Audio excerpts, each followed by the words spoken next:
Justice Ginsburg recalls her student days in the 1950s when she watched as people were hauled before congressional committees for activities they had engaged in their youth. Those were dim days for our country.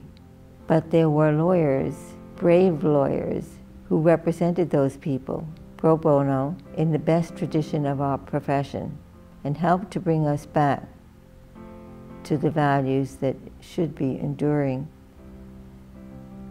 I was stimulated by those lawyers to enter law school myself because I saw it as a way to contribute to the betterment of society. Theodore Sorensen recalls his own experience as a member of the Kennedy administration in the early 1960s when the president announced that he intended to send comprehensive civil rights legislation to Congress. In that nationally televised speech, he said this is an issue for all Americans, not simply a legal issue, it's also a moral issue, as old as the scriptures, he said.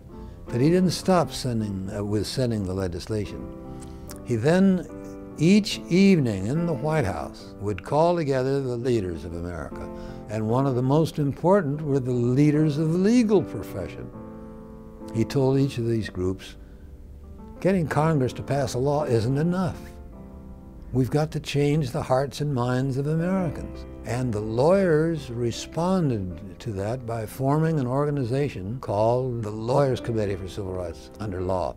And law firms began to pay more attention to provide pro bono services to minority groups in their respective local communities whose rights were being trampled upon. And that was a little renaissance of idealism right there. The most rewarding pro bono experiences I have relate to the women's movement that came alive in the United States in the 1970s, when I had the great good fortune to be in the right place at the right time. I litigated dozens of cases, 6 of them eventually heard by the Supreme Court, in an effort to establish the equal citizenship stature of men and women. And the changes I've seen as a result of the 1970s effort have been enormous.